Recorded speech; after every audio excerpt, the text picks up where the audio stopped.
మీ పేరేంటి? సునీత మేడం. సునీత, చెప్పండి ఏంటి విషయం? ఫస్ట్ నాకు 25 years ఉన్నప్పుడు అతన్ని ఇచ్చి పెళ్లి చేశారు మేడం. నందునిచ్చి పెళ్లి చేశారు. ఆయన ఏంటంటే నాకు పెళ్లికి ముందు ఏం చెప్పలేదు, నాకు ఇలా ఆయనకి ఏం పని చేయదని నాకేం చెప్పలేదు. లేదు, ఆయన ఏం చేయలేడని చెప్పాడు. నేనేం చేయలేను అని చెప్పి పెళ్లికి ముందు చెప్పాడు. కావాలంటే మీ ఇంట్లో వాళ్ళకి నేను డబ్బులు ఇస్తాను, మీ ఇంట్లో వాళ్ళు నేను చూసుకుంటానని చెప్పి చెప్పాడు. అంటే సెక్స్ పరంగా నేను చేయలేడు, ఉద్యోగం చేస్తాడు, దానికి మించి అయితే అది ఏం చేయలేడు. 5 lakhs ఇచ్చాడు మా ఇంట్లో వాళ్ళకి ఇచ్చాడు. మా ఇంట్లో వాళ్ళకి ఇచ్చి ఇతనికి రెండో పెళ్లి అని చెప్పి కూడా మా ఇంట్లో వాళ్ళకి చెప్పారు. సరే, మా ఇంట్లో వాళ్ళ కోసం నేను ఇతన్ని పెళ్లి చేసుకున్నాను. తర్వాత ఇతను ఏం చేయలేడని తర్వాత నాకు తెలిసింది. తర్వాత తెలిసేపాటికి నేను దూరం పెట్టాను అతన్ని. దూరం పెడితేనేమన్నా రోజు నా దగ్గరికి ఎందుకు రావట్లేదు, ఎందుకు నువ్వు నన్ను అవాయిడ్ చేస్తున్నావు, అది ఇదని, నువ్వేం చేయలేనోడివి, నేను ఎట్లా దగ్గర రానిస్తానని చెప్పి నేను అడిగితే దానికి ఆయన హింసిస్తా ఉండేవాడు. ఏమన్నా అంటే అబద్ధం.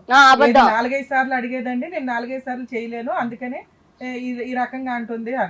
అసలు ఆయన అసలు ఏం చేయలేడు మేడం. ఏం చేయలేకపోయినా కూడా ఇలా చెప్తున్నాడు. ఈయన ఏం చేయలేడని చెప్పి నేను అతన్ని లవ్ చేసి అతన్ని పెళ్లి చేసుకుందాం అనుకున్నా. అతను కూడా బానే మాట్లాడేవాడు, బానే ఉండేవాడు. తర్వాత అమ్మాయిలతో మాట్లాడుకోవటం అవన్నీ చేసేవాడు అతను కూడా. 5 years నన్నే సిన్సియర్ గా లవ్ చేసా అని చెప్తున్నాడు. అక్కడ బస్ స్టాండ్ దగ్గర అంతకు ముందు వేరే అమ్మాయిని కదిలిచ్చేవాడు అంట. అన్ని నేను కనుక్కున్నాను.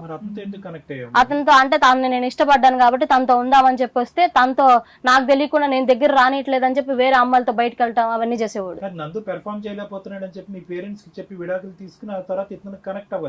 ఇతను అసలు విడాకులు ఇచ్చే టైం కూడా ఇవ్వలేదు నాకు. మళ్ళీ ఇంకెవరు చేసుకోరు కదా. ఈ సెక్స్ పరంగానే చేసేవాడు సార్.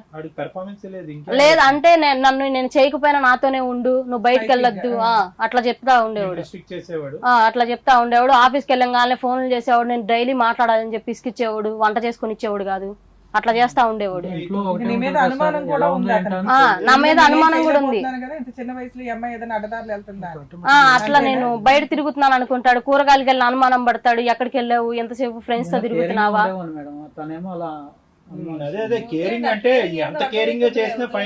అతను ఏం చేయలేనప్పుడు అతనితో నేను ఎట్లా ఉంటాను మేడం. నాకు చెప్పారు కదా ఫస్ట్ స్టార్టింగ్ లోనే, నాకు ఇంకెవరు లేరు సార్. మరి ఆల్రెడీ ఎవరు ప్రెగ్నెన్సీ వచ్చింది, నా వల్ల కాదండి. అతని దగ్గర రానిలేదు అంటున్నాడు. ఇతను ఏం చేయలేనప్పుడు నాకు ప్రెగ్నెన్సీ ఎలా వస్తుంది? నువ్వే చెప్పాలి, మాకేట తెలుసు. ఆయన చెప్తున్నాడు కదా సార్. వేరే అబ్బాయిలతో ఉందండి. ఆ అబ్బాయి వేరే అమ్మాయిలతో తిరిగితే నా అబ్బాయి వెనకాల తిరిగి నేను చెక్ చేసేదాన్ని. అంతకు ముందు ఒక అమ్మాయితో పట్టుకున్నాను, అది చెప్పలేదు ఇక్కడ. నేను ప్రెగ్నెంట్ కాదు మేడం. ఆ టైంకి నేను ప్రెగ్నెంట్ నేను మామూలు తినాలనిపించి తెప్పించుకునేదాన్ని మేడం. ఆ అబ్బాయి దానికి నాకు ప్రెగ్నెంట్ లేదు.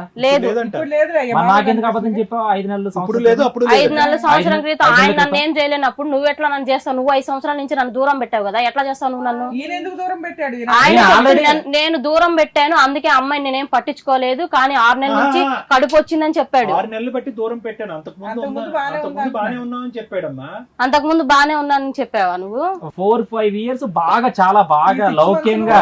అవును మేడం, అప్పుడు రాని కడుపు ఇప్పుడు ఎట్లా వస్తుంది 6 నెలల్లో? నువ్వు 5 సంవత్సరాలు బాగా చేసావు కదా. చెప్పింది మీరేగా మేడం. అవును, నువ్వే చెప్పావు కదా. 6 నెలల్లో నాకు నువ్వు ఎట్లా చెప్తావు? నువ్వు వేరే ముండలతో ఎట్లా తిరుగుతున్నావు? అవన్నీ నువ్వు చెప్పలేదు ఇక్కడ. ఆ ముసలోడు చెప్పగా నువ్వు నమ్మి ఇక్కడికి వచ్చి నువ్వు నన్ను హెరాస్మెంట్ చేస్తున్నావు. నువ్వు ఎందుకు ఫోన్ చేస్తావు? నువ్వు నాకు డైలీ ఎందుకు ఫోన్ చేస్తావు? నిన్ను వదిలేసాను కదా, నా ఇష్టం, ఎవరితో అన్న తిరుగుతా. ఇద్దరు నోరు మూసుకోండి, ఇద్దరు ఎవరు ఇద్దరు. నువ్వు పెద్ద ఇదని నీ లైఫ్ ప్రెగ్నెన్సీ వచ్చిందని ఎందుకు చెప్పాను? 10 మంది వచ్చింది, నీకెందుకు? నీ వల్ల కాదు కదా, నిన్నెవరు బ్లేమ్ చేశాడు? నువ్వు సిగ్గులేనాడు ముసల్లా కొడక, నిన్నిచ్చి పెళ్లి చేసిన ఆజీవితం నాశనం చేశారు. ఇద్దరు అదవలే. నువ్వు తప్పు చేసి ఏమన్నంటా నువ్వు?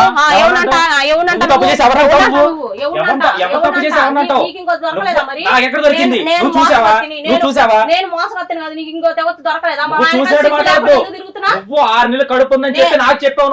నువ్వు పెద్ద 10 లక్షలు ఇచ్చానా లేదా? నేను 10 లక్షలు ఎవరు ఇచ్చావు? దేనికి ఇచ్చావు? తీసుకో, నీకుంటాయి అన్ని లిస్ట్ జాగ్రత్త పెట్టమని చెప్పాక అన్ని బీరువాలు ఉంటాయి. జాగ్రత్త పడతా. నువ్వు 10 లక్షలు నాకు ఇస్తే నువ్వు జాగ్రత్త పడు, నేను ఎందుకు జాగ్రత్త పడతా? మేడం మోసం చేసింది మేడం. అమ్మాయి అబద్ధం చెప్తుంది. ఆ అమ్మాయి నిన్నే మోసం చేయాలి. నీకు ఎవరి మోహానికి అలా మాట్లాడుతుంది. అమ్మా ఇతని దగ్గర డబ్బులు తీసుకున్నావా? సార్ ఆ అబ్బాయి నాకు దేనికి పెట్టాడు తినటానికి.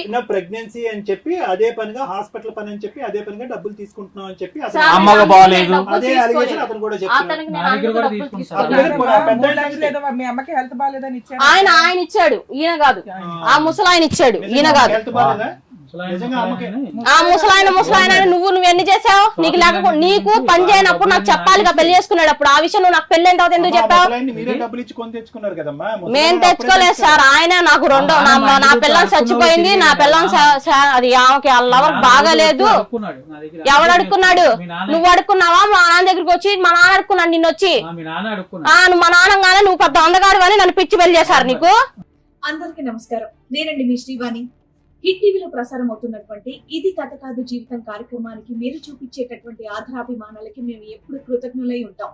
ఇది కథ కాదు జీవితంతో పాటు మీకు నచ్చినటువంటి కాంటెంట్ ని యూట్యూబ్ కంటే 1 వీక్ ముందుగా చూడాలి అంటే మీరు హిట్ టీవీ యాప్ లో చూడొచ్చు. దానికి మీరు చేయాల్సిందల్లా ప్లే స్టోర్ లేదా యాప్ స్టోర్ లోకి వెళ్ళి డౌన్లోడ్ చేసుకోవడమే, అది కూడా ఫ్రీగా.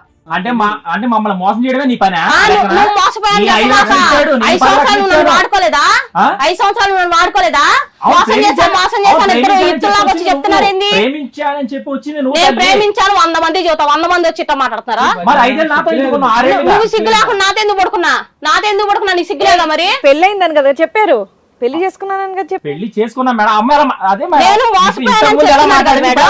5 సంవత్సరాలు నాతో ఎట్లున్నాడు మోసపోతే? మరి ఆయన ఫోన్ చేస్తున్నాడు, ఆయన ఫోన్ ఇద్దరు కలిసి నన్ను చేద్దాం అనుకుంటున్నారు ఏంది? 4 సంవత్సరాలు బానే ఉన్నాడమ్మా. 6 ఏళ్ల క్రితం 6 నెలల క్రితం మేడం నాకు ప్రెగ్నెంట్ వచ్చిందని అబద్ధం చెప్పా. వీడు వేరే అమ్మాయిలతో తిరుగుతున్నాడు. ఎవరు? వీడు ఈ సురేష్ అనేవాడు.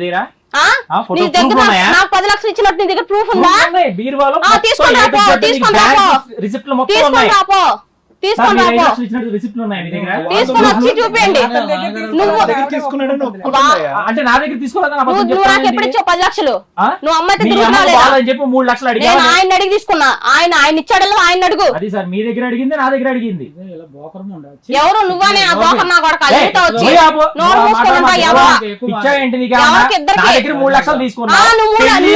నీ మోహన్ చూసి మనమే చేయాలని చెప్తే 2 లక్షలు ఇచ్చాను. 2 లక్షలు నా చెల్లు ₹1,00,000 నాకు చెల్లు ఉందని నీకు చెప్పా. నా చెల్లు ఉందని. నా చెల్లు బాలేదు, ఈడికి బాలేదు, ఆ ఫంక్షన్ కి వెళ్ళాలి 5 లక్షలు. మరి ఎందుకు పెళ్లి చేసుకున్నావు?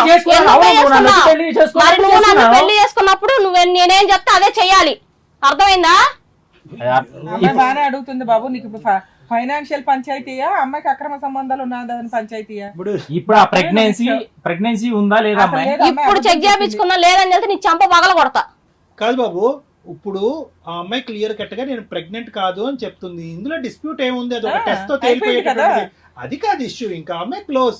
ఇప్పుడు అనవసరంగా ఆ సబ్జెక్ట్ మీద నువ్వు ఛాలెంజ్ చేసి అమ్మాయి ఈ క్షణం చెప్పింది నాకు. మన మా అమ్మని పిలిచి అబద్ధం చెప్పాను అమ్మాయి ఓపెన్ గా ఓన్లీ 1 అండ్ ఓన్లీ 1 పాయింట్. ఇక్కడ ఇద్దరు మగాళ్ళని మొగుళ్ళు చేసి డబ్బుల పరంగా వాడుకుందా లేదా అనేది ఒకటే ఇక్కడ సబ్జెక్ట్. ఇక్కడ ప్రేమ లేదు, దోమ లేదు, గుడ్డు లేదు. ఇద్దరు మగాళ్ళని ఎందుకు మొగుళ్ళని చేసింది, ఎందుకు నీ దగ్గర 10 లక్షలు అతని దగ్గర 5 లక్షలు 6 లక్షలు ఎందుకు దొబ్బింది అనేది ఒకటే ఇక్కడ సబ్జెక్ట్. ఇది ఓన్లీ ఫైనాన్షియల్ లావాదేవీ. ఇక్కడ ఏమి ఆ అమ్మాయి మీద నీకు ఏదో ఇది లేదు, అదేమీ లేదు. ప్లస్ నెంబర్ 2 మోస్ట్ ఇంపార్టెంట్ ఏంటంటే నేను ఒక్కదానే కాదు, అతని జీవితంలో సురేష్ జీవితంలో చాలా మంది ఉన్నారని అంటున్నా. ఫస్ట్ ఆ సబ్జెక్ట్ మీరు చెక్ చేసుకోండి సార్.